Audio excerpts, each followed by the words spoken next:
And the other one was shouting in Chinese language. So pinuntahan po namin yung isa. And then it turned out yung isa palang sumisigaw na yon nakatali po doon sa loob ng isang kwarto at humihingi po ng tulong. Sabi niya nandun po siya for almost 10 days. Binigyan lang siya ng tubig. At the torture is continuous, the beating is continuous. Kaya when we entered the room, parang nagpapanik siya kasi he thought na we are yung mga torturers na we're part of the torture team na magto-torture sa kanya. So tuloy-tuloy po 'yon, ano ma'am? And then the next day may nakuha na naman po kami mga ganon torture victims na nakakalat. And if you go around the illegal Pogo Hub, it's like normal to see torture equipment in many rooms. There are a lot of torture equipments. There are baseball bats na UP na. There are tasers. Nagkalat namin. Siguro maybe in 12 or 15 rooms na pinuntahan namin, parang it's like normal for them to do torture in that particular Pogo Hub. In other Pogo Hubs, there were torture rooms. Doon lang po kami nakakita ng mga torture equipment sa torture. But in this particular illegal Pogo Hub, it's scattered all over the compound. Parang it's a normal thing to hurt, to inflict harm, at siguro pumatay. So, yun po yung pagkakaiba nito with a strong hand. Thank you, ma'am. Nasabi niyo, Yusek, it's no ordinary criminal. Who are these criminal? This is to the best of your ability to answer. Alam ko tuloy-tuloy pa yung investigation ninyo with the other agencies. Ayaw natin makompromiso yun. Kung kaya nyo lang sagutin ibigay nyo lang yung kaya nyong sagutin para lang malagay natin sa records itong pangyayaring to. So, based on your investigation, your questioning, sino ba itong mga taong ito? In all the Pogos that we raided, normal na sir yung makakita kami ng mga fugitives, wanted persons. In one of the Pogos that we raided, 11 wanted criminals ang nakuha namin, foreign nationals. In some, there are 8. There were 6, and this yung latest namin 8. And checking on the background, criminal background nitong mga tao na to, sir. Yung mga involvement nila hindi ordinaryong krimen . Some are violent crimes. Meaning, pag sinabi mong violent crimes, parang yung pananakit ng tao and yung paggawa ng kalokohan are normal things sa kanila. So, yun ho ang nakakalungkot. And surprisingly, some of the names of those wanted persons were in the list nung SEC na sinubmit po sa atin. And yung dalawang wanted person, the one who were in Singapore right now facing money laundering cases are nasa SEC record po natin, and yet arestado po sila ngayon sa Singapore for money laundering. And we're not talking of millions of dollars, we're talking of billions of dollars, sir.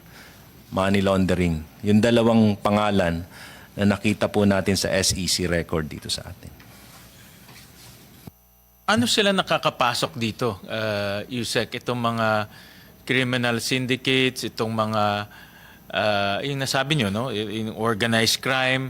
At paano nakakapasok ganito karaming dayuhan dito sa ating bansa? Dahil from what I understand from your news report, ini-estimate nyo mga 1,000 plus ang nandito sa Porac Pogo. Pero nung tinanong namin ng CIDG, meron silang na-retrieve na 2,300 computers. No? So meaning, if you do the basic 1:1, 2,300 ang pwedeng magtrabaho dyan dahil mayroong computers. No? So, another question is, paano nakakapasok itong mga sindikatos, particularly itong Porac Pogo Hub?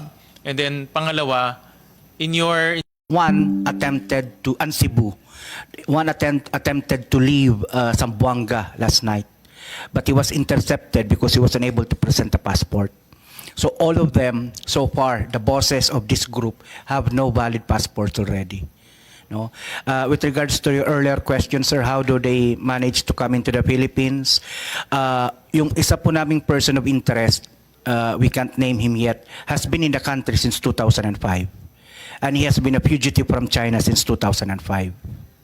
No? So they predate basically the phenomenon of Pogo na nag-peak po ito noong 2019, if you do recall. So they predate the Pogo phenomenon. But they have been here in the Philippines as a criminal organization.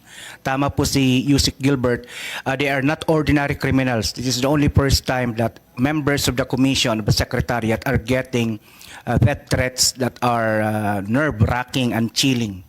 Because these are not ordinary money launderers, Madam Chair, Your Honor. These are honest-to-goodness transnational criminals with records dating back to decades in China, Hong Kong, and Macau. So how they were able to ally with local syndicates, we have yet to find out. No? So doon po sa record natin ngayon, ma'am, sir, we have not found the big boss. But we know where he is, we know his movement, and we're trying to conduct a major operation soon to be able to get him. But how confident are we? We are not 100% confident because, sir, ang dami nilang alam eh. They know our movements, they know so many things about us. So, how? We don't know.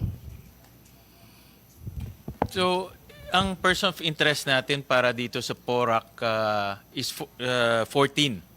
14. The 14 are with us now, sir. But we have still 3, including Cassie Leong, that is not in our custody. Okay. So we have 3 Chinese nationals that are unaccounted for so far. Yung 14 are all foreigners? Yes, sir. Okay. Yes, Your Honor. And they will be filed cases? We're hoping to build enough cases for all of them. But of the 14 POIs, only 2 so far have been positively identified as torturers. The other evidence that we're getting are documentary and testimonial of other people who are scattered, but not scattered, I mean, quote-unquote, friends of ours who have identified these persons in our custody as managers, bosses, and the like. How many at one point ang tao dito sa Porac Pogo Hub based on your interviews and investigations? Yes, sir. They should not have been lower than 1,000, Your Honor. In fact, our intel was good enough to say na dapat po nung pinasok po natin yung Porac ngayon, we should have gotten around that number. But we only got 161. The last one ay yung binabanggit po ni Yusek na wanted sa China na nagpapanggap lang siya, di umano nangunguha siya ng mangga. But upon checking with the Chinese government, he is a fugitive for very violent crimes, serious crimes. He's a member of a local triad in China.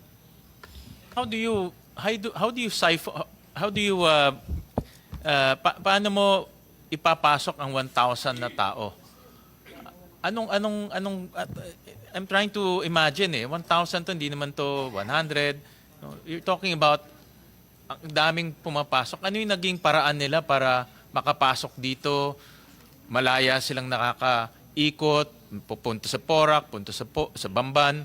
Anong kanilang naging daan para makapasok dito sa ating bansa? Most of them, Your Honor, originally had tourist visas that were later on converted to 9G visas. But then again, as the BI knows, the 9G visas that are associated to certain POGOs are not really for those actual POGOs. For example, may 9G siya, ang sabi IT siya ng isang kumpanya na hindi doon sa POGO kung saan siya nakukuha. So, there is that problem also that we have encountered. Now, the others, Your Honors, is that they just transfer from one POGO to the next. For example po, itong Park 3 in the among the Chinese community. Within their community, it is known as the most prolific torture pogo.